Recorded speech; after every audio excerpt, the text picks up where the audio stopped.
Good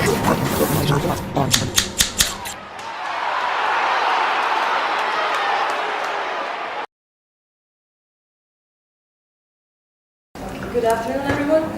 Welcome and thank you for coming to another panel in a series of, I think, very good and relevant panel discussions. Excuse me. The title of our panel is A Socialist Alternative. We will have three speakers that I'm very pleased to be able to present, since we believe that we are at this point when imagining and developing a socialist alternative is of crucial importance. So, like I said, I'm very pleased to be able to present three comrades who each of them is going to present a presentation that I think is very relevant to this issue. So, first, on my left, we have Toni Bruch. He's a comrade from Croatia, but currently a PhD student. Actually a PhD candidate at the School of Business and Management, Queen Mary University of London. And the title of his presentation, Tracing Egalitarian Social Accumulation, the case of privately rented housing in the UK, sounds quite promising. So I hope we'll manage to squeeze it into 20 minutes. So please go ahead.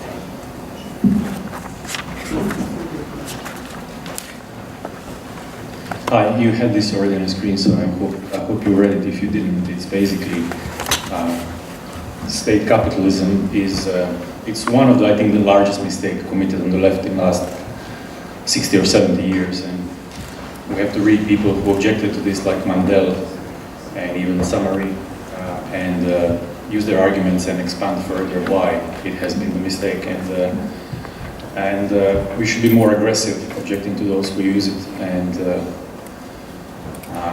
otherwise the history turns to ashes, and that happened to us, as we know, here in Yugoslavian socialism. All right, so we'll go first to concepts and categories, and then to national accounts, and then to example of social housing as an application of national accounts. I draw in work, as you see, a lot from Michael Lebowitz, so it's a great privilege to be able to have a presentation with him here. Principle, what we when the left uses extensively Marx's work, what we use critique of the enemy's work. We don't have our own work, which maps the production distribution of wealth and value from the perspective of worker, as Lebowitz showed extensively in his work. So this is an attempt to create categories and to create concepts through which we can start to do this, so that those who use the term state capitalism can shut up forever. No, I'm serious. I've heard this in face-to-face conversations in UK for 15 years, and I walked away from those conversations most times because it just lead to, bordering on physical conflict. Because when you're brought up in socialism and they just tell you, well, the fact that you've been an ill kid for your first 15 years of life and you spend a lot of time in hospital, the fact that your parents, didn't have to pay anything, and if you lived in US, and it's especially US scholars who like to bring this point, the fact that they didn't have to pay anything because there was use value delivered at the point of need, according to need, which the socialist principle doesn't bother them at all. They don't care. They just wipe it. So, yeah, it's been a painful experience having to listen to this for a long time, but I'm glad now at least with some work I can start to pay back time, as they call it. So, yeah, we have the usual history in a slide of value. You know it yourself, so I'm not going to repeat, but I still do like, because we don't have our own science of value on the left. For now, I like to use the Varoufakis test, which is value when you see it. And in the same, if you apply it to welfare state and to workers' movements of the past, or to use values that we receive, it's clear that we know the value is there, but the MCM says there's no M, therefore there's no value, so that was suicidal. So the usuals, I'll go through usuals, we know this, so we know this as well. This is the vibe, otherwise we won't go through 50 slides. No, it's a large area, and you have to capture it in a few slides in 20 minutes, so it's a challenge. But this is what I picked up from Michael's book, and it's a process of reproduction of capital with labor power and articles of consumption, and we've got to assume you know it. Unfortunately, we've got to move on. And this was the key, which is the moment of reproduction of wage labor or labor power, which was raised in several places. And I was really puzzled, but this is something that we also need to learn. What kind of discourse, Messaros, who Lebowitz uses a lot as a source for a few things, is pretty much in London amongst my comrades ridiculed. And I was shocked when I looked at the books and found really, if there's anything to be ridiculed, it's the history of Western Marxism for ignoring ideas like that, being sidelined and ignored. Because there's no way I would have run into Messaros without having it in Lebowitz's books, simply because it doesn't exist. Even though he lives in UK, which is another shocking realization, he's just down the road, I can catch a train and visit him. Right, so the two circles of reproduction, when we add capital and wage labor, you know, we have the full picture that we had from Marx Capital. The problem is still the second circle, the P with W in brackets. That's still reproduction of wage labor. And wage labor still is a concept which is part of the reproduction of capital. In there, workers are not workers for themselves. They're workers as a cog in the machine of capital. So it's still not good enough for us as a starting point to develop an analytic framework. But it gets us close to there. Again, workers' own need for development. That's the key that I pick up from Michael's books. And one-sided Marxism, that helped a lot, because comrades couldn't object that you weren't Marxist and that you didn't pay attention to Marx. You just showed how it was one-sided and what it missed.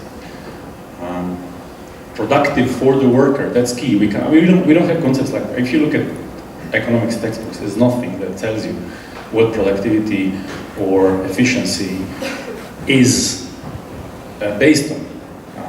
So we end up using those terms uncritically all the time when we look at productivity. It goes up and down. We don't care whether productivity goes up and down in terms of capital. We need to see how it goes up and down based on the use values that we want to deliver and distribute according to need. So we need science of that. First we need concepts, philosophical concepts. Then we need to look at the data, and we need to be able to have our own econometrics, if you want, able to look at the data and draw conclusions from data, and then we'll be able to have a lot more people, hopefully, like Joachim Becker, who actually looks at different European states and can differentiate between Hungary and Czech and Slovak and Croatia. Unlike most of my comrades, again, in Western Marxism, we just see one big lump called East Europe, and they think that was socialism, that was it. No need to look at data, no need to look at differences in welfare state from the West or for what we had in the East. And or they like to add, well, you had no unemployment support pretty much at all in Yugoslavia. So anyway,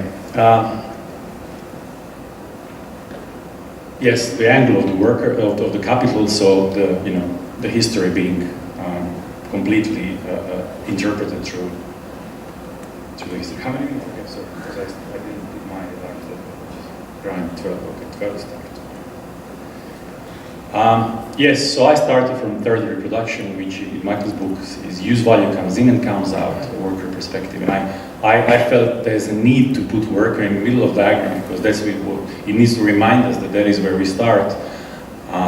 And how do we call it? I don't know how do we call it, but I don't think name at this moment is relevant. Names come later. I had a name, but luckily I had Alan Freeman, who had a brutal critique of that name, but he was right, so I dropped the name for now, although it might come back. So yes, what is it? What is this theoretical discipline that then becomes, in its some aspects, a science? Because I don't think we can use science to capture human needs ever completely. And but there has to be a combination of theoretical discipline with scientific elements. So what I found out, this is again, there's nothing original. These people talk about it, but I actually put it in paper in categories, which is just to speak about a worker is not good enough. Because the needs of a worker are, if you want aggregate needs, it's not the need of a guy who goes and has, a factory, or a woman who, does whatever clerical work most of the time, because that's what you get. It's easier to get that kind of job. And most of the time, it is the need of working class in totality, or a family as a unit, if you want. You have your elderly, you have your children, you have your students who you're paying for if you're a parent. These are the needs that have to look as a totality. So. Worker is never alone. It's not a single unit that goes in hospital. If we look at the worker as a single unit, again, it's a unit in the cog of the capital. It's a piece of the machinery that does the job for reproduction or surplus value based on what capital wants. So that's not good enough either. So much broader category of worker or workers or workforce. We need to come up with a new term. And a lot of the terms that Marx used at the time are good foundation, but without doubt not good enough. But no one's actually brave enough to face this issue and deal with it, unlike Michael. So here on are just basic needs. I started mapping needs, just tables, simply. I had a board at home, just to make sure you can wipe them up and add new ones. And then I added more needs and ended up with a larger circle of needs, which are essential for reproduction of not anymore labor power, reproduction of workers, of a broad category, which is what do we want? It's a hard question because you almost end up in philosophical questions. What is the purpose of life? What do people want? So I actually said, okay, for all those liberals, let's map them up one by one.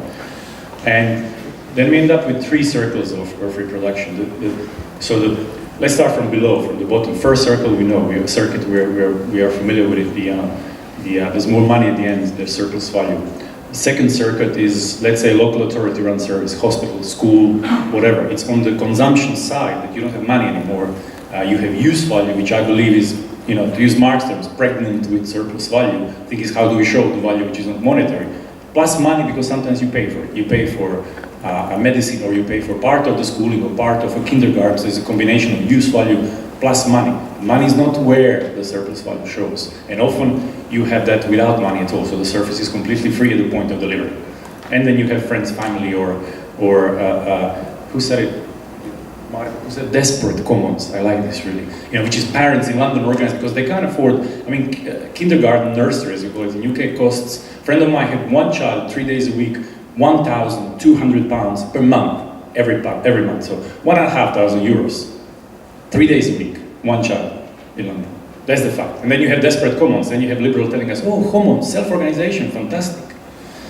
Yeah, I'd like to see them seeing their education and pension organized in a self-organized way. Anyway, there comes the state that delivers a lot of it. And then we have again people telling us, well, let's hate the state, let's forget about the state, or the state's bad. The thing is, what I tell to my friends in London a lot, when we reach the point that we can't discuss anymore, I just said, look, we can't discuss it because you've never experienced it. You have no experience whatsoever of what it means to actually run the state, at least try to run the state, according to the needs of the population, not according to the logic of capital.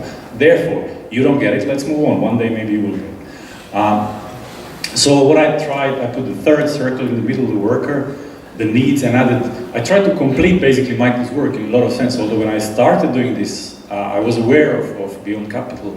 I just didn't realize how closely it connects. And once I started reading, I realized, okay, this is pretty much it. It's the same way of thinking. It's just that Michael's work gave me the foundation to expand without having to reinvent the wheel, because his wheels are already working well. So I mapped here state in the middle, which also buys labor power. It also buys means of production, and it also. So the arrow down going from the S in the middle, the state creates a lot of services that we use as use values.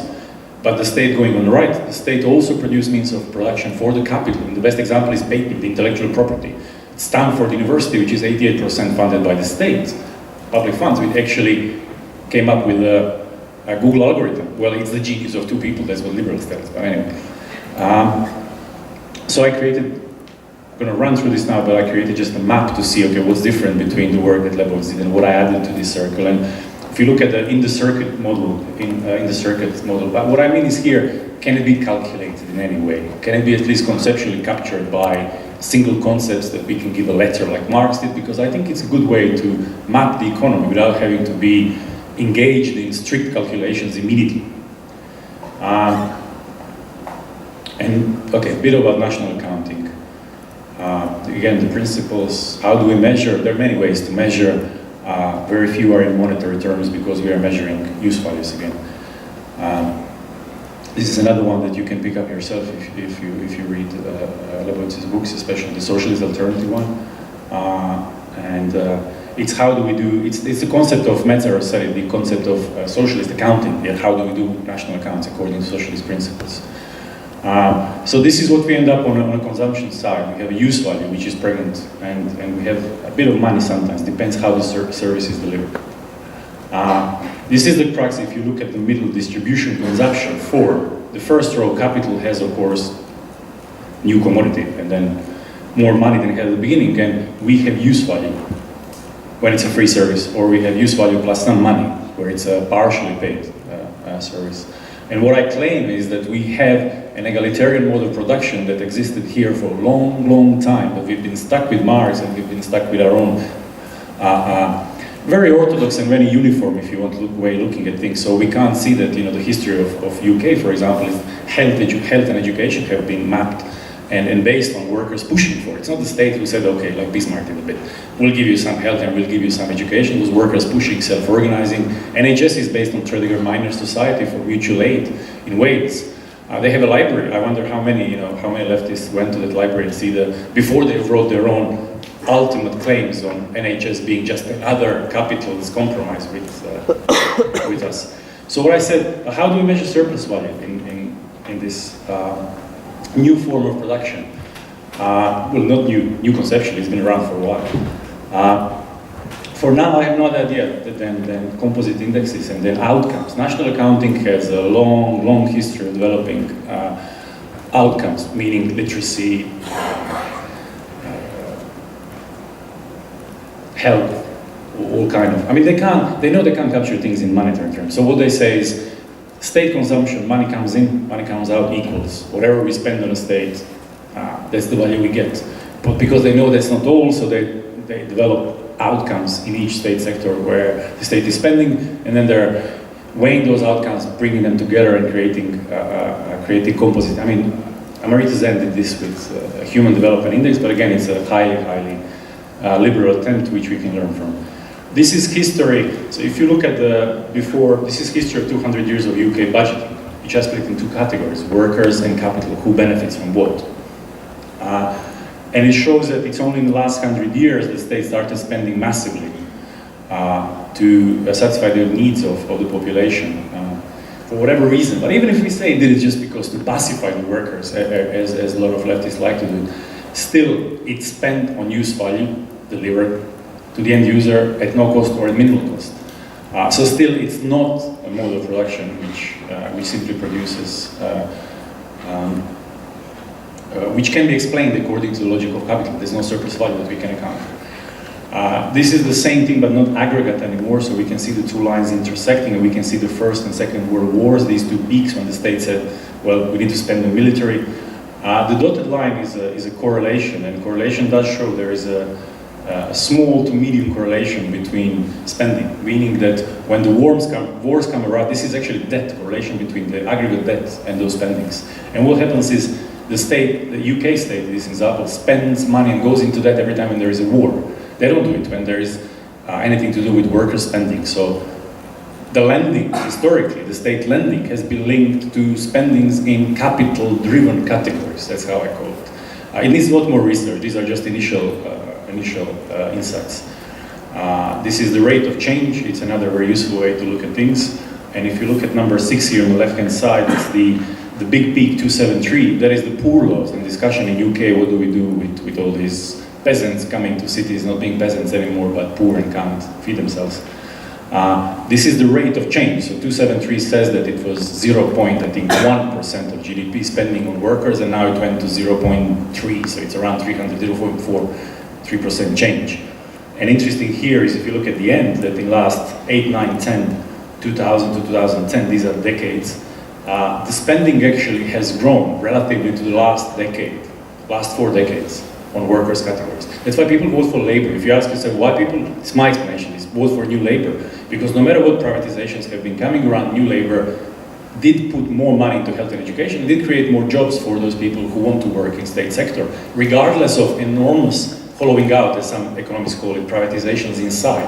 So you get a service according to need, but still it's the capitalist who comes inside of that process and says, well, let me add some extra on top of it. So we have surplus value in capitalist terms.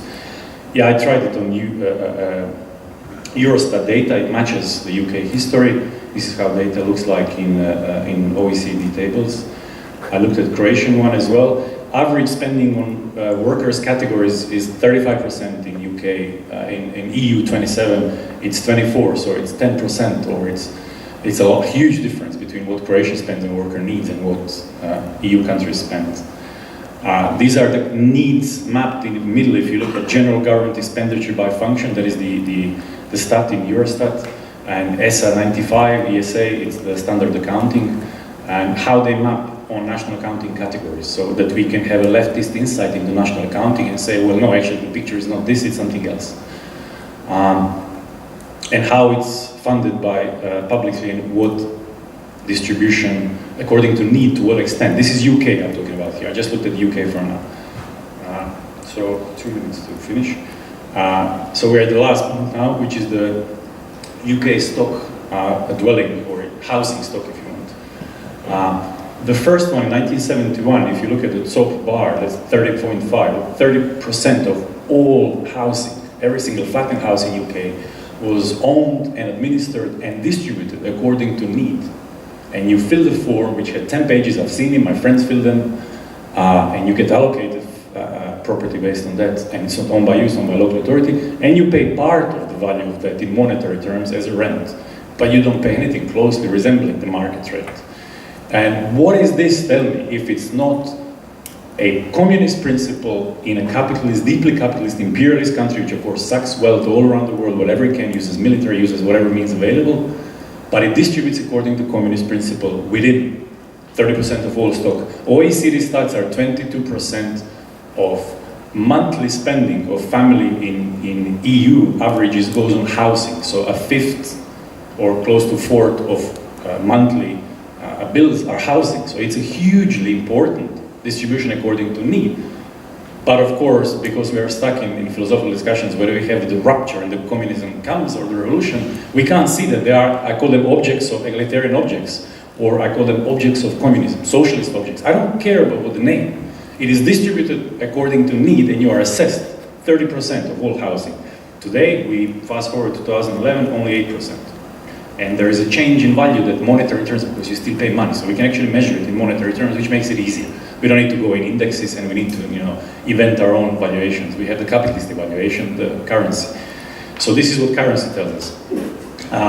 In England, if you look, weekly rent for public housing in 2009 was £66, private was 139. There is a difference, and that's what I call the housing multiplier, which is, if you look from our perspective, which is a family that needs to reproduce itself, the cost goes up, it doubles when you go from private to, which is according to need public, to private. So that's an enormous difference. I mean, the actual numbers monthly, this is the last thing I'll say, is if you look here, the change at the below, just look at London, the change from after privatization is £620, and monthly budgeting on public housing was £230. So that's, it nearly triples, the cost of your nearly triples. So what I hear from my English friends is that a lot of kids born and raised in London have to move away. They move to zone 4, zone 5, eventually they go to live somewhere else in UK, or you'll never see the data about immigration of English people around the world. A lot of English people move away from UK, they go away, not just English, Scottish, Irish, because they can't afford to live there, or they can't afford to live well enough to the level of standard they think they deserve. All you see is about immigration, just look at that stat. And it's roughly equal. And if you look at population of UK is not growing much, so it's a right-wing propaganda that doesn't want us, and liberal propaganda doesn't want to tell us that a lot of local UK population doesn't think they're living well enough in UK. And these are the numbers that changed, especially the last few decades, since the privatization came in, and since you had to pay for your own housing cost. This is another table, we don't have the time to go, and that's it, thank you.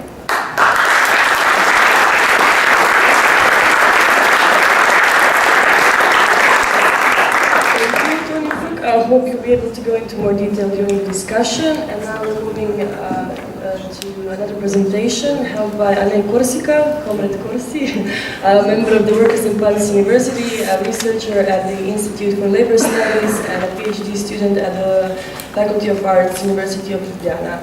In his talk, he will tell us about what he thinks needs to be done with Lenin's legacy. So, what is to be done with what is to be done is the title of his talk. Thank you very much. Don't be fooled by the ambitious title, the talk will be much more modest. However, I would like to use this opportunity to thank the Workers' and Planners University. It's great to be a part of this collective. Now to the talk itself. It is not difficult to demonstrate that the Great Recession brought about several dramatic changes in our perception of socio-economic reality. Words and analyses that have been ridiculed and dismissed from the media discourse are after several decades enjoying a certain comeback. After 2008, it is once again possible to talk about capitalism without having to immediately apologize for it.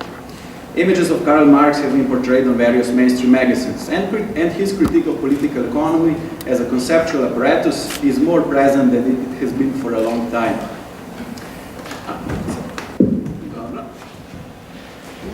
Less than 20 years after the fall of Berlin Wall and Eastern Bloc, the former Western Bloc has entered a profound crisis that will seriously alter the geopolitical relations of power.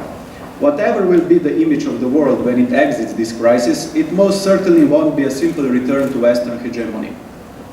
A certain cohabitation between various power blocks, those that are not weak enough to perish and those that are not yet strong enough to dominate, seems likely. But it is not our task to speculate about the future, but rather to articulate and grasp the present as a new historical opening. It is no longer possible to assert that a human history has reached its final, that is, liberal democratic form. The premise and promise of capitalism, from each according to his entrepreneurial skills, has shattered. For the first time after the World War II, a generation is graduating and entering the labor force market and is worse off than their parents. European youth is suffering from record high unemployment. Cynical as it may sound, but in a society where basic reproduction of a majority of people is dependent on their ability to sell labor power, the only thing worse than being exploited is not being exploited. Drastic and ongoing worsening of the living conditions of the working class was expressed in numerous uprisings, protests, and revolutions that have toppled the long-standing dictators. Millions united in their fight against austerity measures have taken the streets of Barcelona, Athens, and Rome. Occupy Wall Street managed to occupy Zuccotti Park for almost 3 months. Former Egyptian president was forced to resign after almost 30 years of being in power. His Tunisian colleague, Ben Ali, had to step down after 24 years of dictatorship. I strongly believe all of these events have a common denominator and were indeed made possible by the crisis of capitalism. It is because of this, if we quote Communist Manifesto, man is at last compelled to face with sober senses his real conditions of life and his relations with his kind. In Slovenia, we had our share of protests as well. We had the Occupy movement. The We Are University movement occupied some of the lecture halls at the Faculty of Arts for a couple of months. And most importantly, we had some of the largest protests since the disintegration of Yugoslavia. In the series of uprisings, people have protested austerity measures and demanded the resignations of politicians. Direct consequence of these protests was the resignation of the mayor of the second biggest Slovenian city. In a more indirect way, this protest also influenced the resignation of former prime minister. All in all, what I have portrayed seems to be a rather optimistic picture. People all around the world are fighting for a better tomorrow, and some have already achieved impressive results. However, it is obvious that all of this is not enough, that this is only the first stage of a long process of rebuilding a radical left as a massive social and political force that will be able to seriously alter fundamental relations of production and reproduction according to which our society is functioning. So, if one can argue that Marx enjoys a certain comeback, the same, I would argue, cannot be said about Lenin. If anything, Lenin is, not just generally speaking, but on the left as well, treated as a dead dog. Distancing oneself from Lenin almost seems to be a matter of good etiquette, a prerequisite for any serious political engagement. However, although the above-mentioned uprisings can be traced to their common core, that is the capitalist system of production, it seems to me their shortcomings also have a common denominator, and I believe it has to deal with the organizational principles of these movements.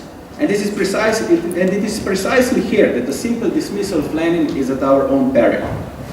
For example, 2 years after the overthrow of Mubarak, Muslim Brotherhood and their incumbent president Mohamed Morsi have already tried to revert the achievements of the Egyptian revolution and grant to the presidential position excessive powers in order to avoid court supervision.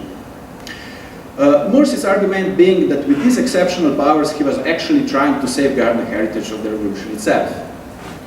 The change of government in Slovenia also did little more than provide for some discursive facelift. Whereas former prime minister ridiculed protesters as communist zombies and leftist fascists, etc., the incumbent prime minister is not repeating the same mistake. There is, however, a strong continuity in policies that actually matter. That is the program of austerity measures, liberalization of labor force market, massive privatization, and so on. My point being that although millions can take the streets and even succeed in overthrowing the ruling class, it is even more evident that this simply is not enough. That there is a deeper class consensus among the ruling class that will be safeguarded as long as the working class does not establish itself as a real and organized political force. Such political force must be dialectical and able to both destroy the old and create the new. For creating such a force, it is not enough that millions are angry, as the name of Spanish protest movement Indignado suggests. Millions need to be articulated in their fight for socialism and willing to pursue it to the end. Against those currents of contemporary left that argue everything should be left to spontaneous movement of the masses, we should answer that there is no special need to safeguard spontaneity. By its definition, spontaneity is unpredictable and very difficult to grasp. However, this should not be seen as a remission of any serious organizational work. On the contrary, what I have tried to show in the above list of global and local examples is that no matter how big the spontaneous outburst of the masses, if there is a lack of serious, that is organized socialist alternative, that can provide a forum for this content, things will sooner or later inevitably return to business as usual. In the long run, the actually existing institutions, political parties, laws, and other forms of bourgeois state are the ones determining the dynamic of social life, not the ones we are imagining. It is of crucial importance, as Michael Lebowitz likes to emphasize, that we do know where we want to go. Otherwise, no road will take us there. Or as Karl Marx stressed in the first volume of Capital. What distinguishes the worst architect from the best of this is this, that the architect raises his structure in his imagination before he erects it in reality. At the end of every labor process, we get a result that already existed in the imagination of the laborer as its commencement. End of quote. And revolution is indeed a very serious labor process. It is precisely in this light that I understand Lenin's maxim that there can be no revolution without revolutionary theory. Developing its own revolutionary theory that will be, of course, able to inscribe itself in the logic of universality is an urgent task of any serious contemporary socialist movement.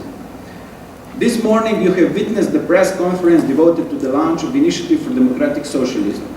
This initiative is our contribution to both building and rebuilding socialist alternative that was absent in these parts for a good 20 years. In doing that, we are facing a multiplicity of organizational questions that are in themselves already political questions. At the core of the issue being the problem of translating Marxist theory into socialist policies. In other words, we are already Marxists. What is to be done so that we can become socialists as well? In 1930s, Brecht wrote, "Ceaselessly, the thinking man praises Comrade Lenin." And when he said, another quote, "Nothing is more important than learning to think crudely. Crude thinking is the thinking of great men."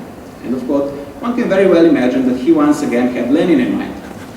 Let us counterpose this to a radically different episode of Lenin's work and life. In 1914, Second International disgraced itself as several of its most prominent members voted for war credits. Lenin was one of the few of those that were profoundly aware what a disastrous decision that was. Later on, he commented on the war. One slave owner, Germany, is fighting another slave owner, England, for a fairer distribution of the slaves. But instead of immediately turning his attention to organizational issues, he spent 3 months devoting himself to in-depth study of Hegel's logic. We should bear in mind that at that point, Lenin already devoted more than 20 years of his life to revolutionary cause, and despite of that, at the age of 44, and in the midst of war, he seriously devoted himself to one of the most complex philosophers of all times. Ernst Bloch later on argued that it was Lenin himself who renewed authentic Marxism by returning to the core of Hegelian dialectic. He goes on to say, I quote, "It was precisely orthodox Marxism as restored by Lenin that presupposed knowledge of Hegel as against a vulgar, schematic, and traditionalist Marxism, which, like a shot out of a pistol, isolated Marx from Hegel, thus isolating itself from Marx." End of quote. Indeed, it was Lenin who, after more than half a century of neglect, once again shed light on the connection between Hegel and Marx.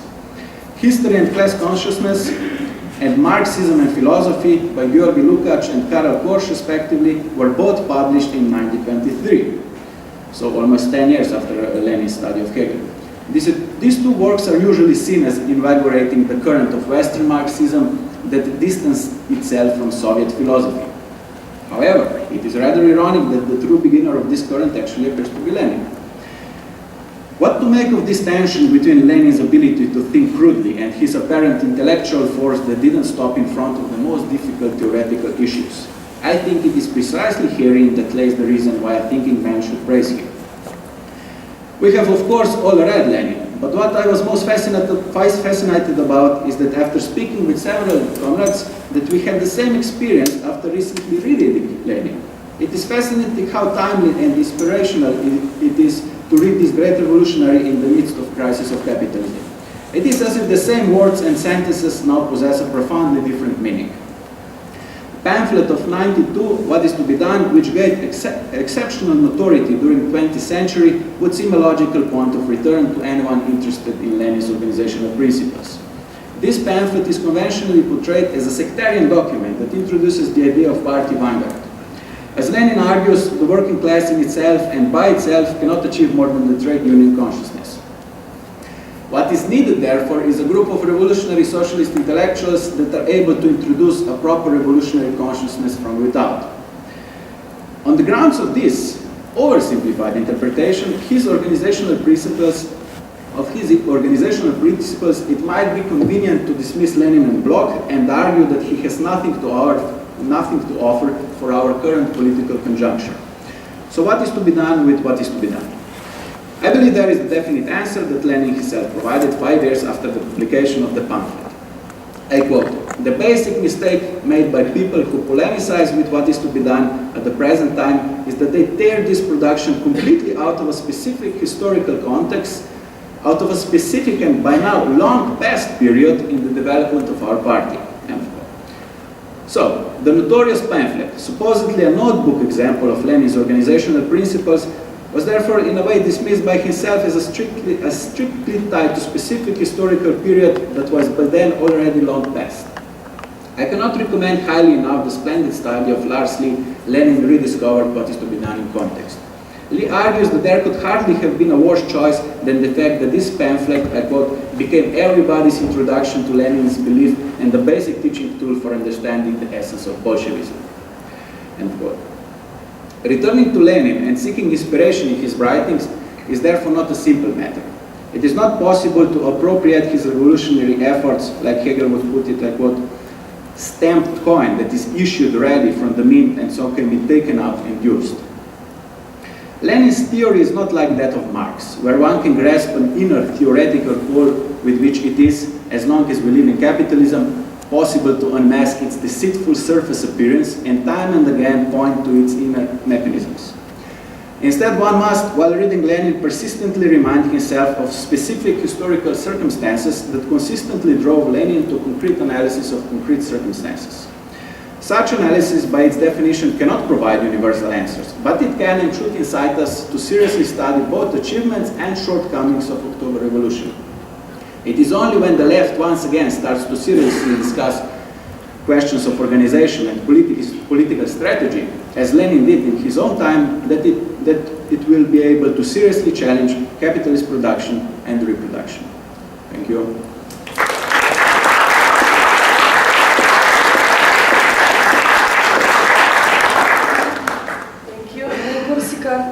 Now on my far left, Marko Kostanić, another comrade from Croatia, Zagreb. Marko is a publicist, a political activist, and a researcher at the Fellow Center for Labor Studies in Zagreb. Second title. I apologize. The title of his talk is going to be Socialist Programs, Social and Political Contradictions. Thank you for the introduction. I would like, for political purposes of today's launching the Initiative for Democratic Socialism, with my presentation, try to contribute to these questions in terms of political organizations, in terms of political programs that are now tackling with, somehow to contribute without asking some questions and maybe move this conference with tomorrow's panels on Balkan and European left, more debates about the organizational form, debates about these problems that Misal mentioned in an earlier panel about macroeconomic constraints and the specifics of our position in Eastern Europe. So to turn on the question of political organization and the question of how radical or how reformist our political programs of the left should be articulated today. I think that the first thing we have to have in mind is as we used to analyze and criticize the capitalist mode of production from the perspective of from the so-called historical materialist perspective, what is lacking on the left is somehow the historical materialist perspective in analyzing the history of the left and in terms of its political positions, political achievements, and the way how the left is organized. So the first thing I think about in today's when the left was devastated in the last 30 years, be it on West or here on the East, and we are trying now to move on from that position. If we assume that our political goal is socialism or communism at the end, we have to assume first what is our in writing programs and suggestions for political parties or initiatives. Is what is our current political strength and social visibility? Because I think that the coherence of political programs, the factors that constitute the coherence of political programs are not just the inner one. Let's say this discussion that Tony was talking about, but also the coherence is made from the specific political position of the leftist movement, or the leftist party, who is in position of enunciation of these political programs. When you have, let's say, a small party of 10 members or something like that, and you announce your program for a revolution or something like that, it doesn't make sense, not because the revolution is impossible as such, but its social coherence isn't visible for the working crowd, or for the working class, or for the members of society as a whole. So we have to think about this position of the left in terms of its social visibility and political strength when we are discussing how our programs will be radical or not. I think that's the first thing we have to have in mind when we are discussing, if we are radical enough, is this social democratic or this or that. And the second part, of course, is the specificity of economic conditions where we are today, especially in Eastern Europe, and all these constraints that Misal was talking about. So when you, the other, I will now pass to the question of political organization, and this the question that is mostly articulated on the left in the last 30 years, in which the left wasn't doing anything but discussing about what would be the proper political organization, and the discussions were framed around this unhistorized, decontextualized political organizations and movements from the 20th century. And this, I think, that what you mentioned about Lenin in the Lars List book, it's very important to learn from that, to learn from that experience, to learn how these organizations, in historical sense, in critical historical situation, took that shape. There's no any kind of blueprint for it. There was lots of historical circumstances, the class composition of specific societies, the strength of the enemy, and all the other historical factors in historical context. So I think maybe we should really abolish this kind of abstract discussion. Is it better completely democratic or parts of is hierarchy good or not from this kind of moral aspect. Of course, we have to always insist that these political organizations of the left have to be democratic as much as possible, but we are not intervening in a historical vacuum because we are intervening in capitalism, which had its division of labor and lots of these preconditions that we cannot change by some adventures or voluntarily radical gestures. So the first thing that it is important when we discuss these organizational questions is, I think, the question of time for the people that are engaged in this process. What I would call this the question of the social reproduction of political labor power. So in all this, we're being part of lots of initiatives in the region, and because of the structural issues, after 2 or 3 years, it will every initiative which couldn't institutionalize itself and called some kind of infrastructure would vanish, and the people would be soon completely depoliticized and run out of the program. So we have to see how to build in organizations from the perspective of how to gain some infrastructural needs, and also how to institutionalize itself in the political sphere, in public sphere, when we have resources to react on on issue that we want to react. And that comes the question of the paid labor in political organizations. I think it's a crucial one, because without that you cannot establish a continuity in political situation. Of course, the crucial implication of the paid labor in the political organization is the problem of democracy, and how to solve this relation between activists or people who are paid to work for a party. I think that's the more productive way to look on the way how to organize the party or initiative, than to go back to these really unproductive discussions of I don't know, Kronstadt or Spain in the 30s. It's really ridiculous, and on behalf of these debates, to claim that you are Trotskyist or anarchist or whatever. So I think that we have to really put a materialist analysis of how to provoke a rise of the class consciousness. We always have these questions last 20 years. Why are people not going to the streets, and especially in Croatia, and not protesting? It's like it really became some kind of metaphysical question. But as Jean UNESCO said once, for the revolution you need money.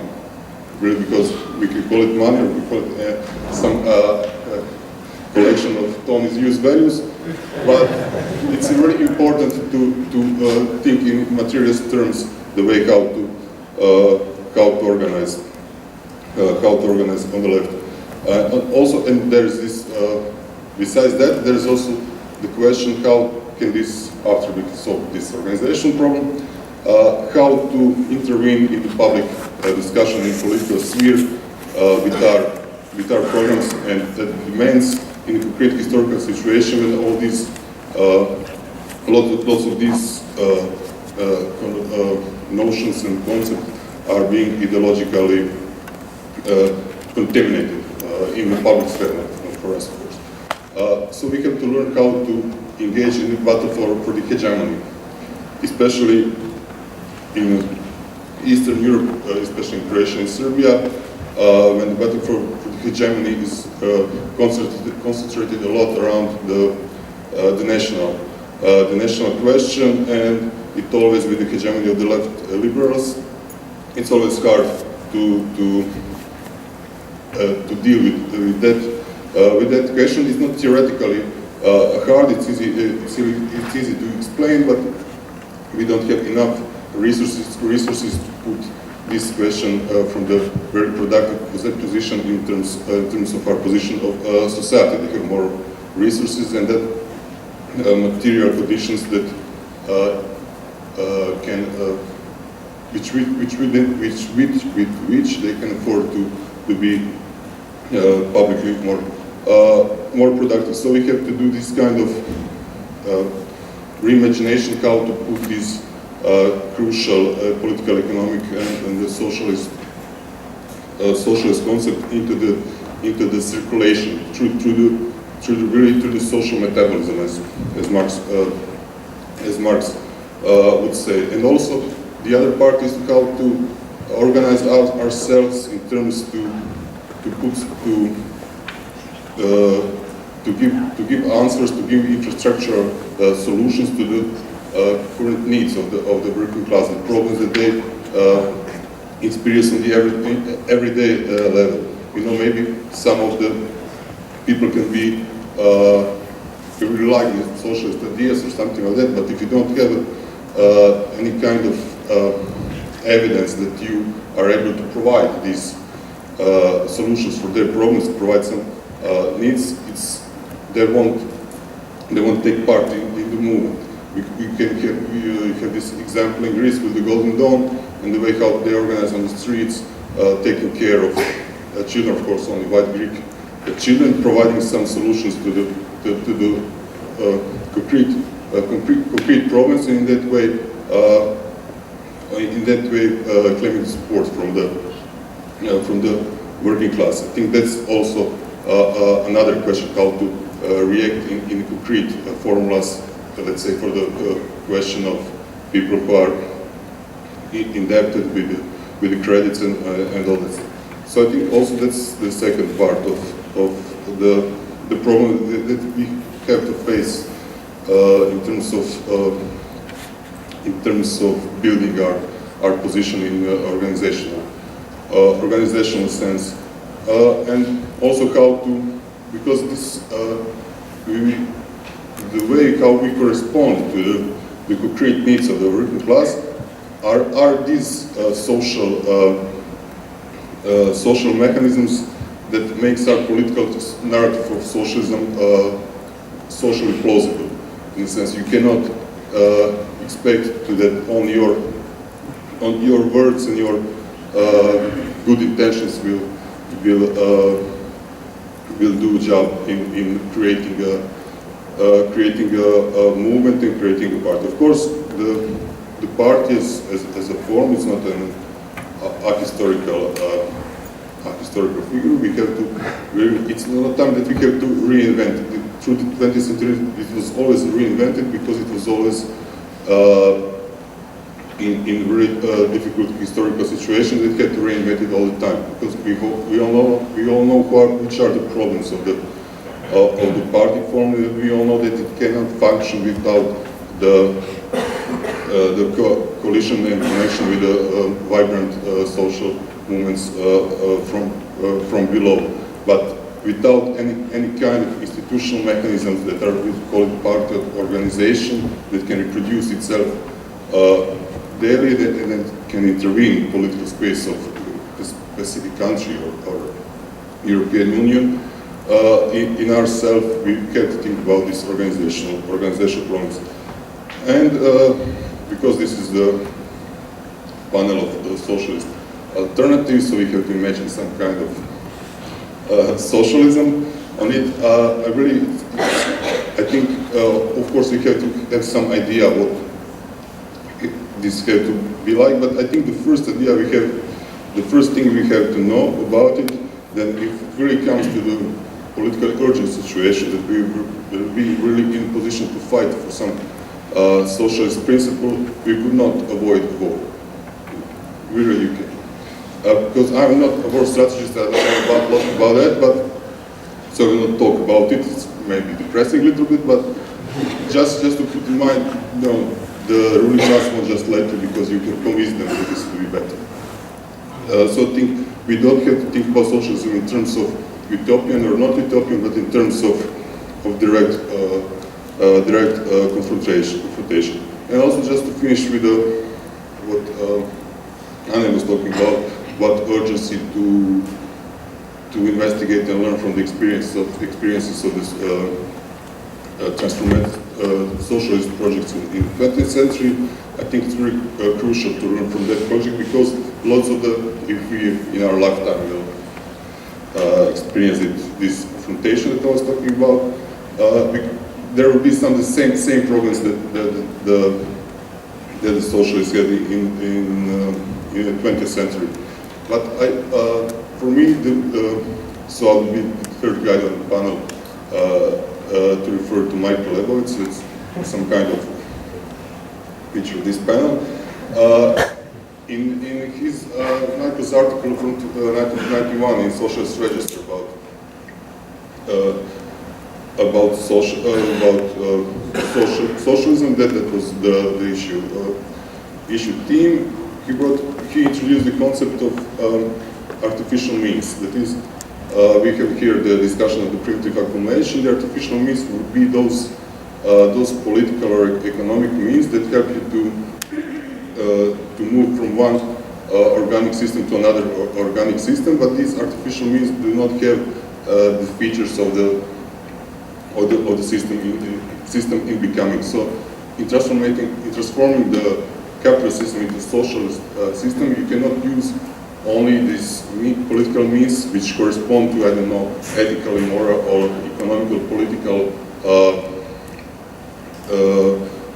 political essence of what socialism would be. You have to use some kind of political means that are a little bit like we call it in theory of primitive accumulation, extra economic means, that say extra socialist means, like in the maybe we could call this dictatorial aspects of realistic socialism as a way of artificial means to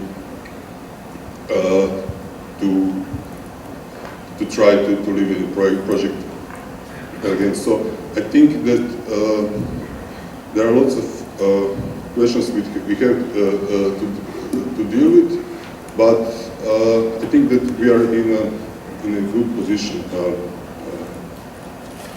now, and especially I'm talking about the region, and we have to follow and support our comrades from EDS, and to learn from their experience, because I think lots of things that are going on in Serbia and Croatia will depend on how successful you will be.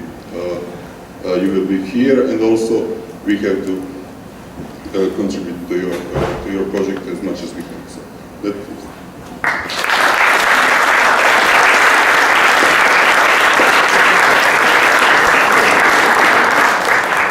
Thank you, all three of you. You've given us lots of material for an interesting debate, so I'm opening the discussion now. Any questions and comments? We have one already. How could I not immediately jump to comment? I want to respond or comment on both Tony's presentation and then a brief point in relationship to the relationship of Lenin and Hegel that raised Annette. My response to Tony was, wow. I was blown away by what he was doing, and now I have to try and resist being drawn into the vortex of the Third Circuit.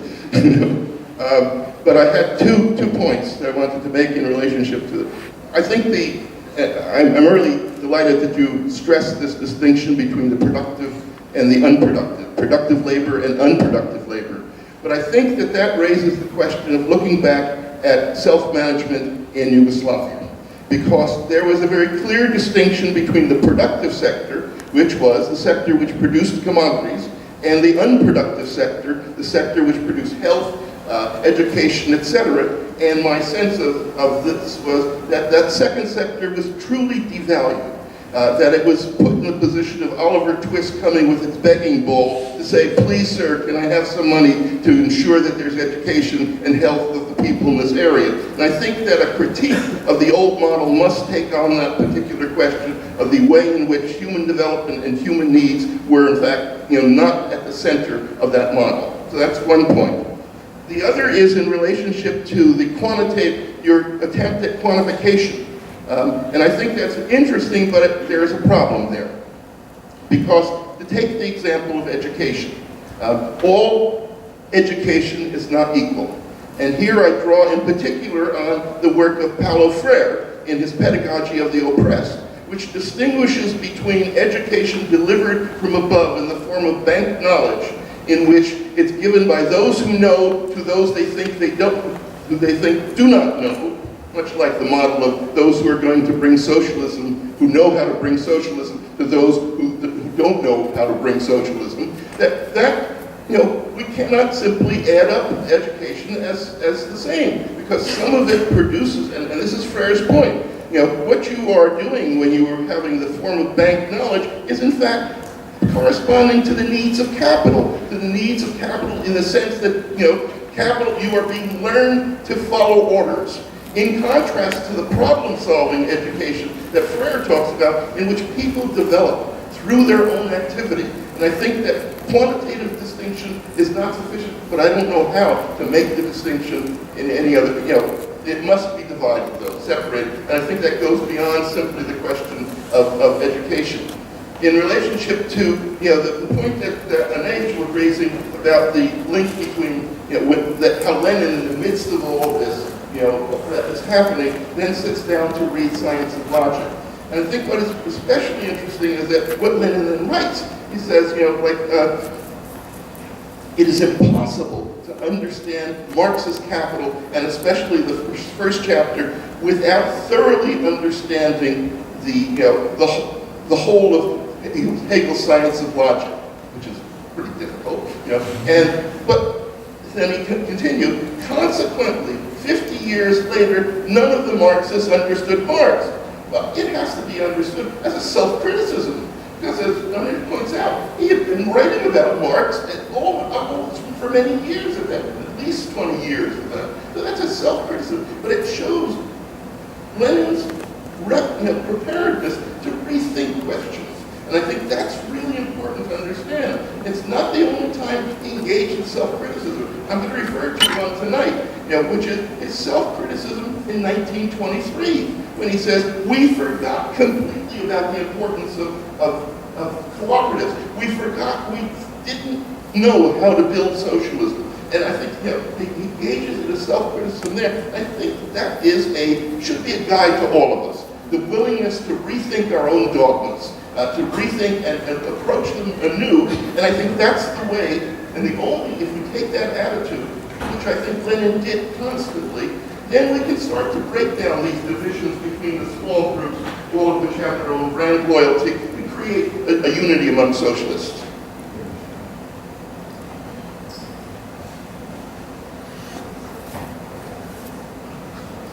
Any other questions?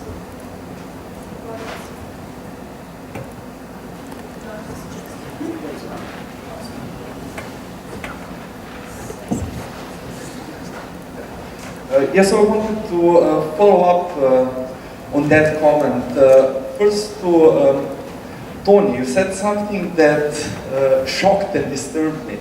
You mentioned a very, very odd phrase. You mentioned political economy of use value. And what this has shocked me is because Marx explicitly excluded use value from the field of study of political economy.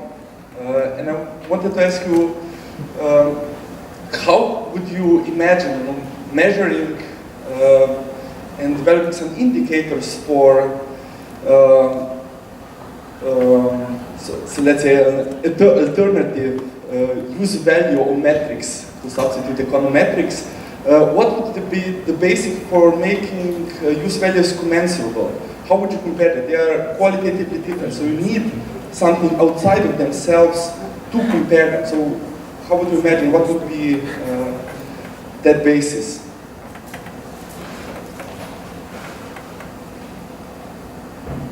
Okay, my questions. First of all, to Tony is when he talked about this, the public services that are being provided by the workers. I think there's more behind this. and that is the changes in the structure of the family, because it's that and women's employment, because it's that makes the worker dependent, increasingly dependent on those kinds of services being provided by the state. For Anne and Marco, just one point about Eastern Europe. The class that benefited most from the transition in Eastern Europe, the transition from the previous communist or socialist societies to the present capitalist setup. Okay, there were capitalists, but some people who have made a huge amount of money out of this transition. But in social terms, the most significant class were the middle class, who under communism, they had their living standards and their working conditions were certainly limited by comparison with what was happening in Western Europe. And they had to give precedence to what was the nominal, the people with nominal leading force in the previous society, which were the workers. Now, the middle class have done well because of rising living standards, and in a sense, their social importance is based on the idea that people have that in a free market capitalist economy, you too can become middle class. For the middle class, Europe is their great dream. The European Union is their great dream because this is an alternative to Soviet or German or any other kind of national hegemony. And this is really, it seems to me a fundamental social-political problem of how you put forward a socialist alternative, knowing that if you rely on electoral means, how do you bring those people into your, how do you address whatever are their concerns now, given what's happening in Europe?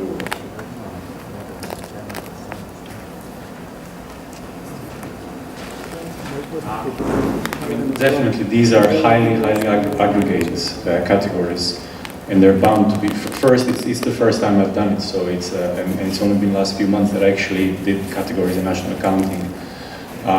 So no doubt there's a vast amount of work to be done. But education, yes, you're entirely right. I read Paulo Freire and I agree. And actually, I can answer them the question also of how do we aggregate, or the commensuration values, as you call it in Marxism. Let me just go through.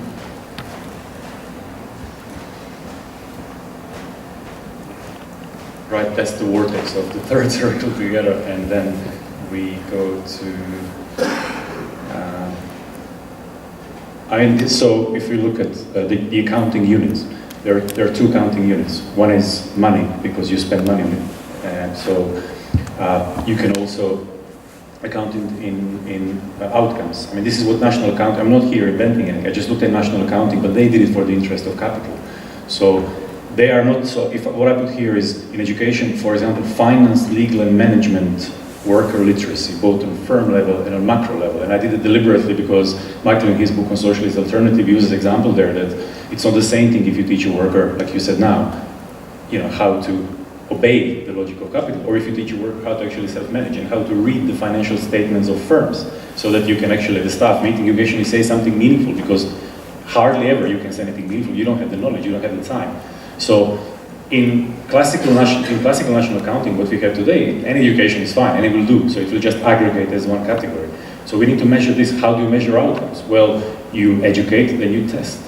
I mean, it's a long road, but that's what's done at the moment. So PISA, large education project by OECD, is they found out that, I mean, it's a hugely problematic project. I would not defend a lot of PISA's methodological issues, but they found out that both $20,000 spending per child, the literacy doesn't change.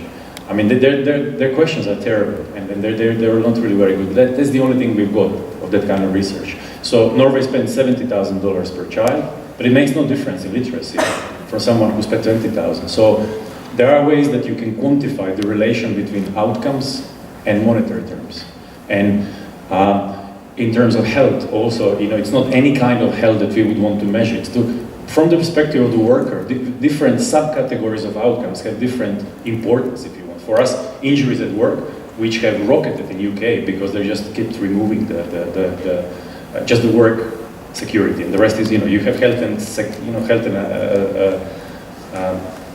health regulations are insane, but at work they actually kept reducing them lately. Housing also, they have outcomes. There's a vast array of housing outcomes, but there aren't any to measure things that we want to measure. So, we need to go. It's a huge amount of work, sector by sector by sector, and you add up money spent, then you add up outcomes, you give weights to outcomes, you join them together, and you create both aggregate and disaggregate tables of what's happening in society.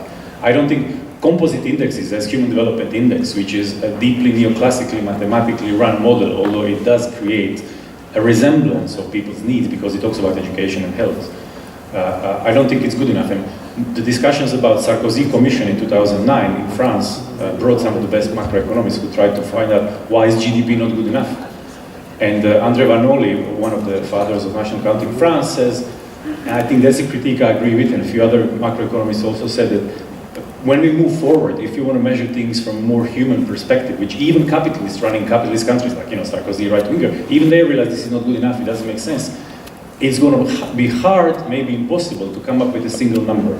So in terms of HDI, so we add up things and show countries, maybe from our perspective, that we have to accept that that kind of one single number that tells quality of life, that might not be possible at all. That's fine, you have to look at the data with more care and attention. You just can't give a number 1 to 10 and who's better.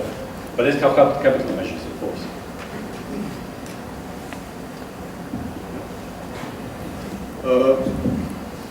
Okay. First of all, yes, I absolutely agree with you, Michael. Very grateful you pointed that out.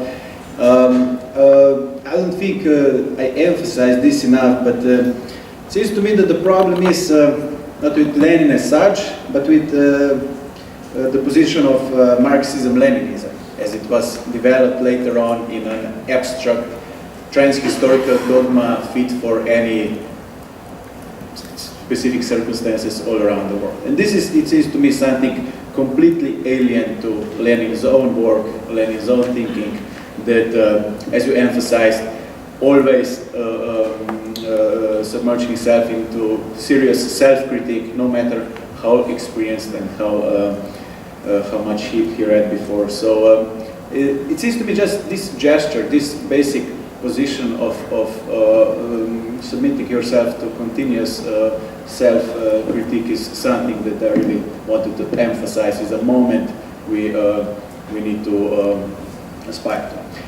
Okay, Jan, your question, if I'm allowed, I'll use the opportunity to start answering with an anecdote.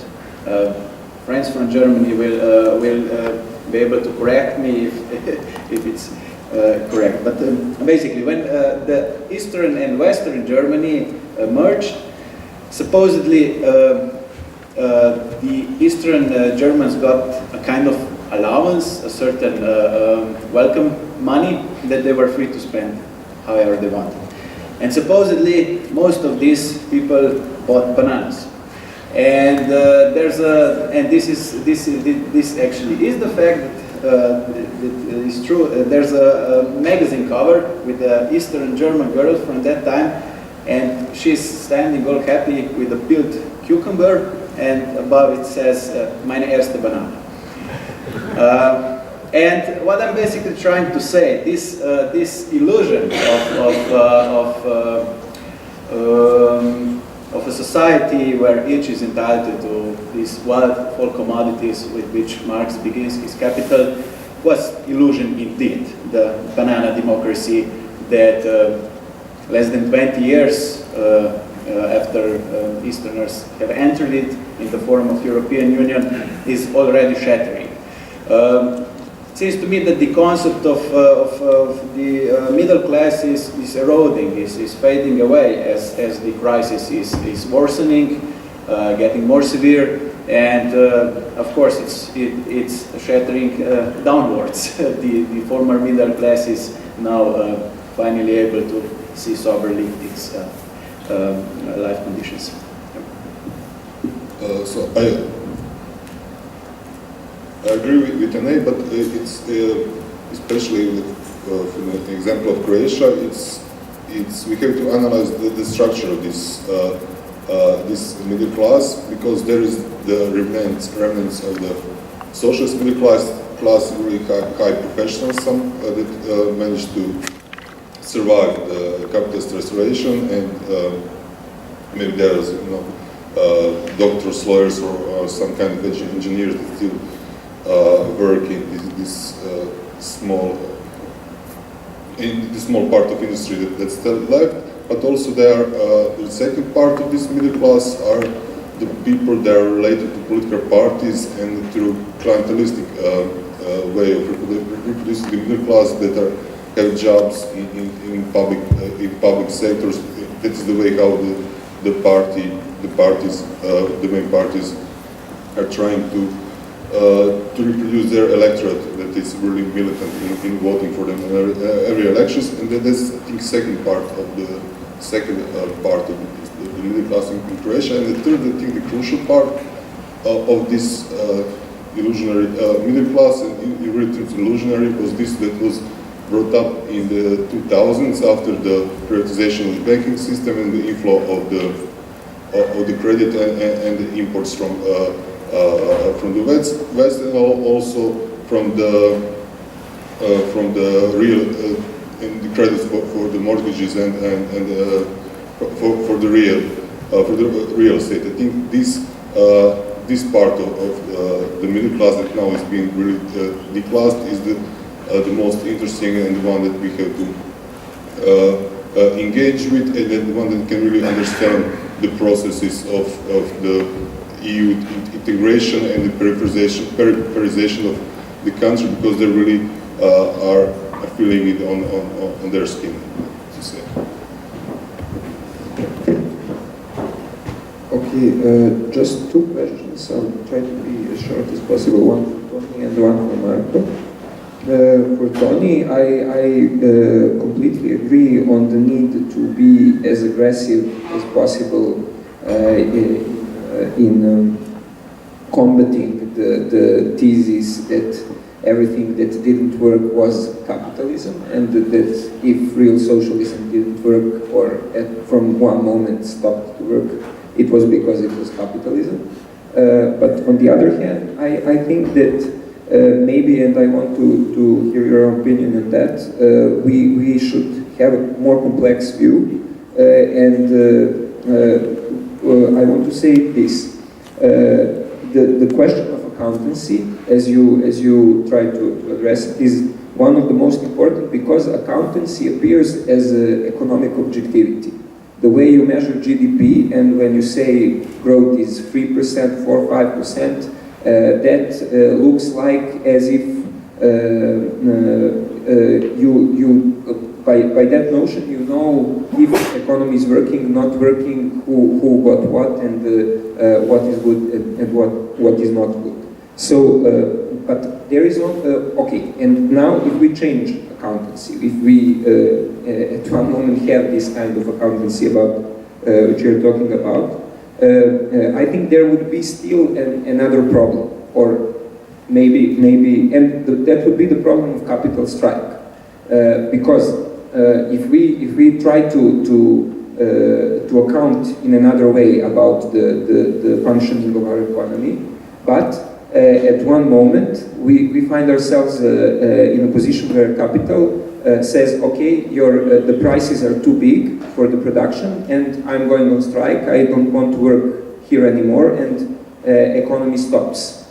So I think that this is one of the important things in the experience of Yugoslavia, also in the experience of welfare states, because we have a moment in which capital is in a position to say the price for production is too big, I don't want to invest anymore. So if you want me to invest, you have to lower the price of social givings and everything around it. So now, what would be your position on that? The fact that even in these systems that were more socialist than many would admit, we had the problem, I think, in the history of 20th century of capital strike as the last resort and the last point at which we cannot evade the capitalist logic. We cannot say, okay, capitalism on strike, but never mind, we do what we do. It wasn't possible. And that is the thing I think we experienced in 20th century. And just a small question for Marco. The question would be, you mentioned the need to address the current needs of working class. And that left, it was in a way idealistic because it ignored these needs. And now, I would like you, maybe if you could give some examples of this, more concrete, because I think it is important to understand this point. And I will give one, so if you could tell me what do you think of it. In Serbia, one of the ways that the left articulates problems and tries to communicate with the working class is to tell that there is the problem with bosses and politicians. And all the time you hear like bosses and politicians, they did this or they did that, so now we have to make a payback or whatever. So I think this is an example of the thing that you were talking about. I don't know, maybe there is a situation in which you could talk to working class about bosses and politicians, but I think this situation in which we find ourselves in, it is not the way to try to communicate our message. No. Next two comments, short comments. Thank you all, comrades, for your great presentations. Tony, first one, I really love support what you're doing with also finding or searching for socialism within, deep within what you said, capitalism and so on, so kind of to bracket this kind of state capitalism, socialism debate. Then I have one, let's say, more conceptual question on the need, right? Like if you could tell me a little bit more how you kind of approach the topic. Of course, it's also a large philosophical question, but it also pushes you away only of discussing free circuits of reproduction. As you know, like the capitalist machinery in itself has proved very, very vital in creating not even needs, but like dreams, you know, like how we live in the reality. And in this sense, it also competed against socialism, like in history, not just in this kind of illusionary way, but there is the whole literature, let's say, that connects Marxism to psychoanalysis or kind of provides less psychologist quantifying measurement of the need. So this is like a little bit more conceptual question where I think it comes to play, the economic analysis comes into play with critique of ideology, so another pillar of Marxist theory if you want. Then the second one for a name, of course, I agree with you, back to Lenin, or with Lenin, I also agree with Michael saying that there should be room for a meeting in critical encounter with dogmas, or let's say third thesis of Feuerbach, self-education. If you already have a very strong, you know, kind of theory of the architect who has the idea and knows kind of even the road where we are going, you are, let's say, threatening to kind of impose this idea from the beginning to the end. So how do you account, or how does this purposeful activity, so kind of Kantian regulative idea that is hidden in your rereading of Lenin, let's say, how do you account for certain unpredictability, or let's say contingency within revolutionary politics? So of course, on one hand, revolutionary politics has to be organized, has to be, you know, organized in a much stricter sense, even imposing certain, if you want, you know, like kind of a revolutionary ideology and so on. But on the other hand, there is this very strong moments or unpredictable moments where all the left in Europe in 1914, 17 expected the revolution to happen in the West. It never happened in the West. And it's like, so it always happened in the East, or it always happens on the margins of the system. So it's like the lesson of Lenin's weakest link, or to push it even further into the realm of the real, not just the reality. So that's, and Mark, I agree.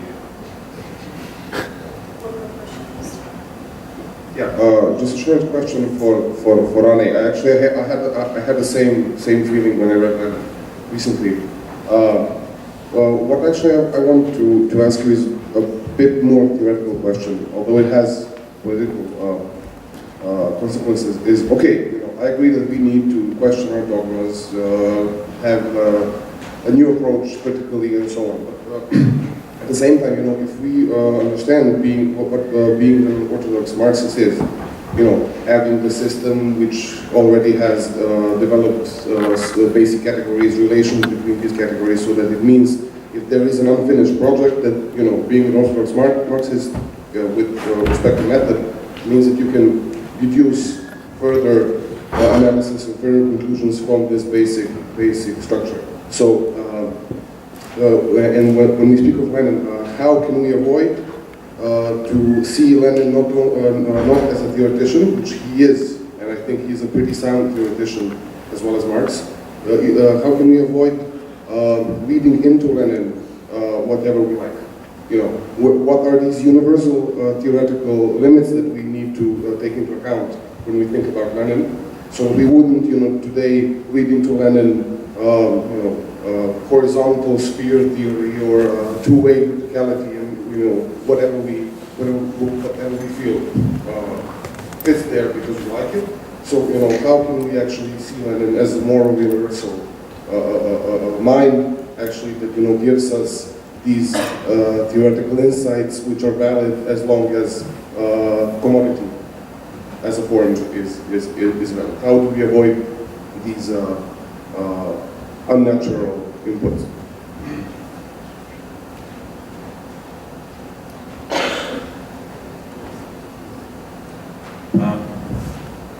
Start with the last one, Gal. It's, well, I'm not ashamed that I spent years reading Zizek and Lenin like loads of comrades are once I discovered political economy. I've written a third of PhD on it, but it's going to be appendix now, unfortunately. But I think the problem is, okay, when the discussions that happen on the left in theory, which are not, let's say, not economic at all, which are equally important, I think, they are using the theoretical framework that comes from the critique of political economy, and then applying it and developing it further. And that is already a mistake, because you are caught in a discourse of the master. You know, most of the books that I reread now, when I go back to some of those my early works, like 3-4 years ago, suddenly now I look, well, hang on, here I was already discussing about something that's the interest of capital. So I think that a lot of the good work that's been done in those areas, critique of ideology, needs to be redone, looking at needs as a basic category and as a set of needs, array of needs, and then the difference, you know, how are needs created. I mean, obviously, when the capital competes, it multiplies. I mean, the car industry is a beautiful example, because that meets a need for transport. There is a public transport, and those needs have its own costs, research and development, the desire that, you know, what's the desire of public transport, what is the desire of VG plus, how they correlate to each other. But I think we need to get the conceptual framework right before we can start applying it elsewhere. And I think the conceptual framework does have to start in economy. But on the other hand, if you do it purely there, then you will again be caught up in a very quantifiable, dry discourse on its own that will produce something maybe as bad as GDP for your stack. So I don't have answers, but it's a good question, I think. The answer that I do have is that a lot of those discussions are almost, in my mind now, after I've discovered this view by following Michael's work closely, that's history. That's not for the history department. It will need. I mean, this is what I'm trying to suggest. You know, is an enormous paradigm shift. I'm not there. There's no way of hiding those intentions, as you can see. But as to Sasha, it's full of holes. I mean, this is like the national accounting bit is a few months old. I've been following national accounting and collecting works for 2-3 years, but only last few months I came to actually rereading and looking at. One amazing thing is that Simon Kuznets, father of national accounting in US, who did the first accounting charts for US, I mean, he's a Russian Jew who emigrated at the age of 22 after studying for 2 years economics in Soviet Republic. So he has a very particular take, which is very socialist, but not socialist explicitly, and he gets removed very soon. In 40, they put his student, which is a classical murdering the father, student who murders the father, Simon Kuznets, and removes government, the way, socialist way of looking at spending, and says every dollar spent is a good dollar, whether it be productive, unproductive labor markets, whether it's government spending on health and education, or is it the military. They say, no, it's all the same, because it's neoclassically driven. Dollar is a dollar, it's spent, consumer wants. But then Simon Kuznets says to them in 48, but what kind of consumer will want to be bombed with your dollars? Surely you can't justify that by consumer demand or by consumer desires.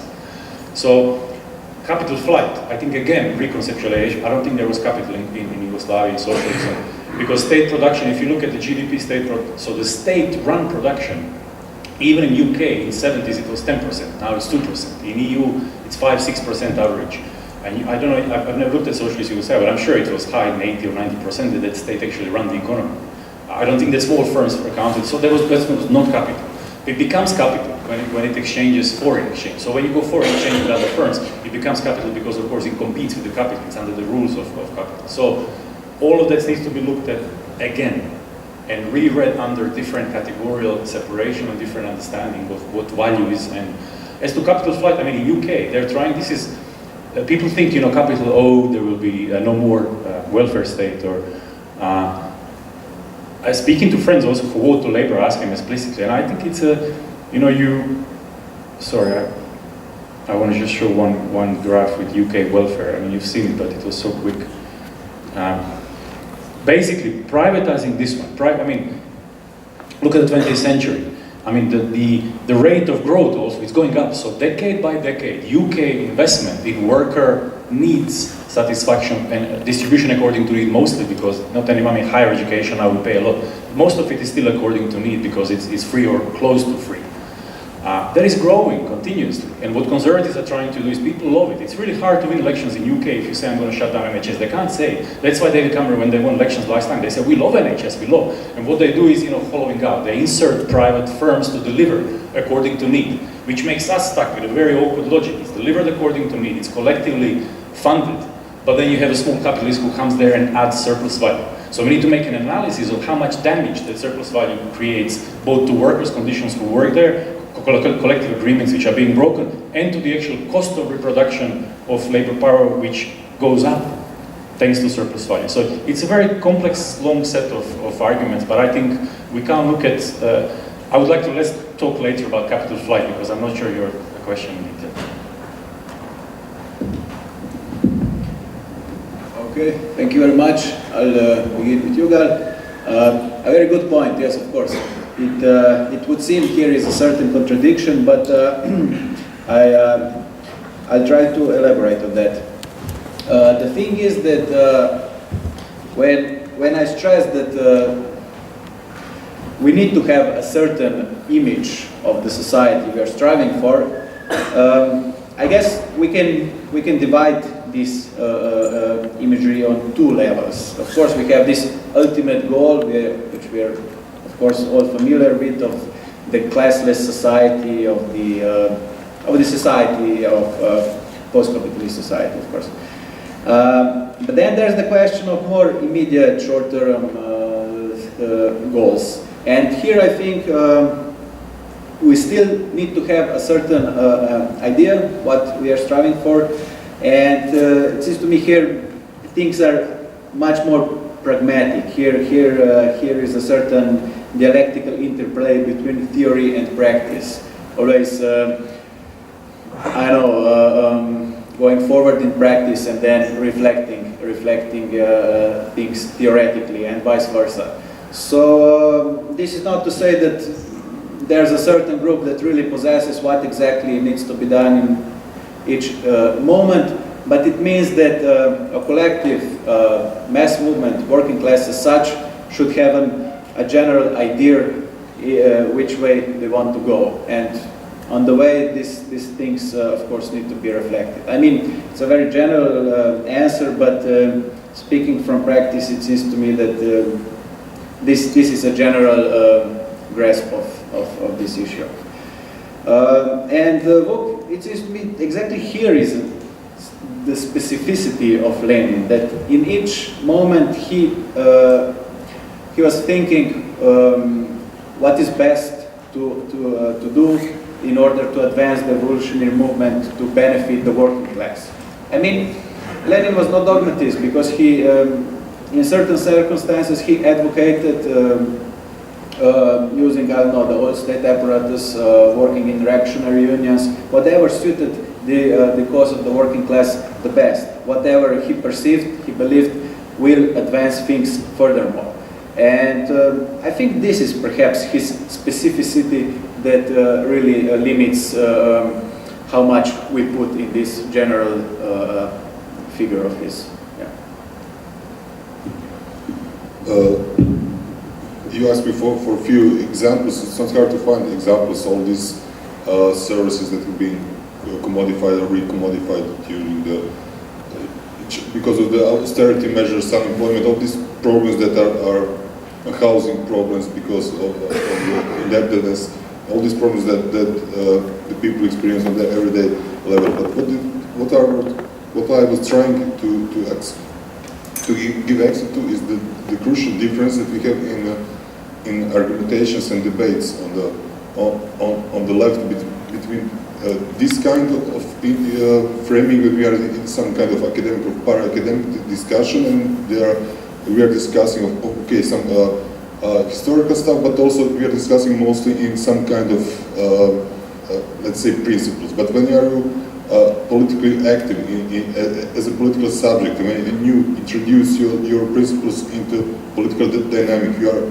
articulating your arguments in completely different register, and your addressees are completely different. You know, when you are in this kind of environment, you are not addressing the current dynamics and the enemies and the ideological appropriation and the hegemony and the material effect of this political struggle. So you have here addressing, I don't know, some kind of utopian socialism or some kind of imaginative Marxist coherence. So you can have an example that Andrew Kleiman is talking about how transitional period isn't is incoherent as Marxian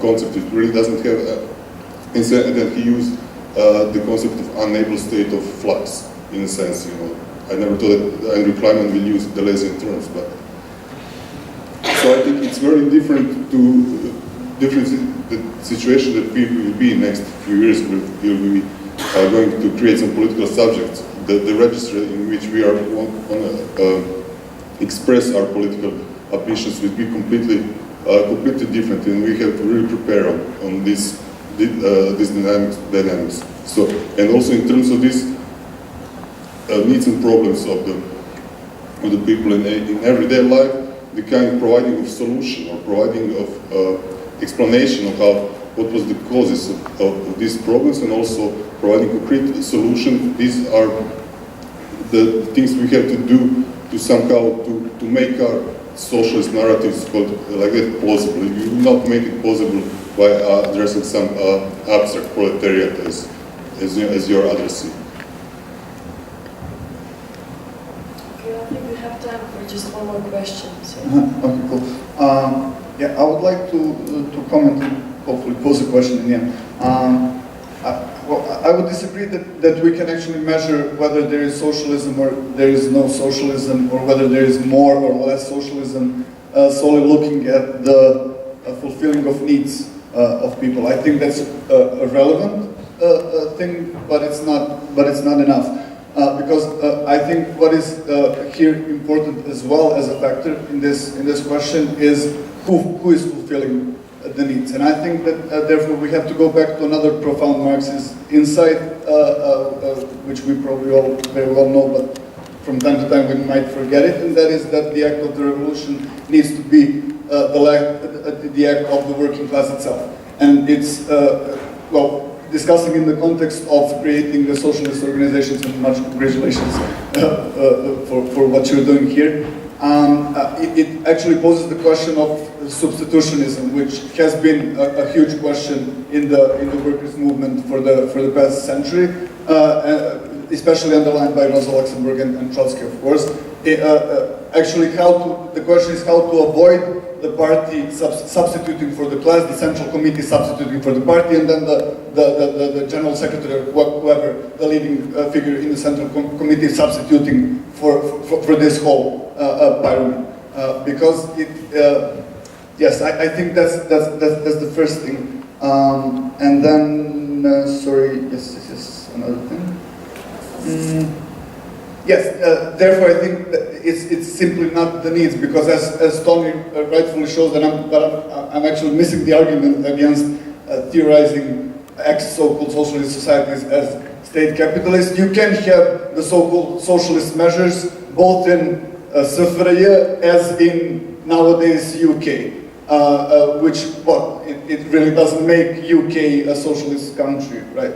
Because it has a housing that is affordable to the working class. No, you have pro-working class measures, which can, in my opinion, be used in two ways. One would be you are in state power, and you have pro-working class measures to, I don't know, to buy social peace and make working class live good enough not to violently resist the order that you're presiding over. And the other thing would be what I found very inspiring in Syriza's attempt to gain power last year in Greece is having measures that actually break the rule of capital. So one is actually reformist measures that are actually providing for the most peaceful reproduction of the system, and the other ones are actually reforms that are in form of transitional programming, form of actually breaking the rule of capital and in favor of the working class movement. So yeah, I don't know where the question is, but maybe around the question of needs. I think those needs are not just not very good. I mean, of course they want to pacify. That's what Bismarck says explicitly. If you I looked at UK parliamentary records, such as historians who collect this. Yes, of course. When they discussed the UK Parliament 100 years ago, the poor law at the time, they were saying, okay, how do we make these people, rebel-less? How do we make them? How do we feed them when we don't have work for them? Or in Bismarck's, way, how do we make them less likely to like the plausibility of the social democratic argument or the extreme left argument at the time in Germany? So you're right. Yes, that's what it is. But it's worker struggles in UK. One thing that I also learned from studying Marx is the importance of history and how do we read it, how do we use it. You can't. In UK, there is no doubt that it was workers who pushed for pooling of resources for health and allocation to need. And you have friendly societies. E.P. Thompson, that's the best place to start reading. The Red Clyde, the Glasgow, 1915, women were working in factories producing ammunition because men were all fighting in trenches and dying. But at some point they said, well, we don't want anymore to live in those terrible conditions, so you will fix our housing, you will fix the rent price so it can't go up, and you will introduce some conditions, checks for conditions, so that not everything can be let as a little place, some health and safety. And they won the case. It was a huge strike at the time in Glasgow. These are just two big examples that I looked at, but Tredegar Society in Wales, this was Nye Bevan when he, in 1948, and managed to pass the NHS. It was clear, he said, we will Tredegarize the society. And it was not just that, because it shows you how a Labour party at the time, which was quite socialist at the time. You read history in late 40s about Labour Party, socialist, and today people say, oh, well, that's not socialist. Well, it was socialism for them, because friendly societies could not distribute to everyone according to need. In Wales, they could only distribute to Wales. But the Labour Party could say, we will distribute according to need to everyone. So for a while, workers' organizations rebelled and didn't want, and they were quite suspicious of the state, quite rightly, because the state was always the enemy. And I think it's dynamic what Michael says at the end of following Marx, is that instead of focusing on transformation problem and all that stuff, which I think we can learn from it, there are some insights there to be said, it's indeterminacy of class struggle that we have to look at more. And that, in this class struggle in UK, that's clear when you look at national accounting, when you look at charts like this, you can actually see strikes in more detail. When I looked at it, I still didn't finish those charts, but the struggles between labor and capital are visible in data, how wealth was distributed. So you are right, but you can't say that it's an only capitalist country. UK is not just capitalist country, it's a capitalist imperialist country with large elements of socialist struggles and communist struggles by workers inbuilt into that engine of extractional surplus value. But we can't just dismiss it like that and say that, you know, it's just a capitalist country, therefore we'll treat it as capitalist country. That's just too, it's just wrong, it's historically wrong, that's not what it is. And you know, the Labour Party in 45, 48, 50 is a completely different Labour Party than in 70s or now, as we know. And they may come around again, you know, the parties change, and what we're seeing now does not have to be the same mainstream left party in 10 years' time, which doesn't mean that it will bring us much good. They might again restructure the wealth distribution in a way that suits workers, so that those workers will vote for them and not for conservatives. And you know, we have to support those moments and learn from them. Then we're going to produce the ultimate wins, of course, ever. Are there more questions? Before we finish, I would just like to invite you to this evening's keynote lecture that is going to be delivered by no other than Professor Michael Lebowitz himself. So, primitive accumulation versus contested reproduction at 6 p.m. tonight.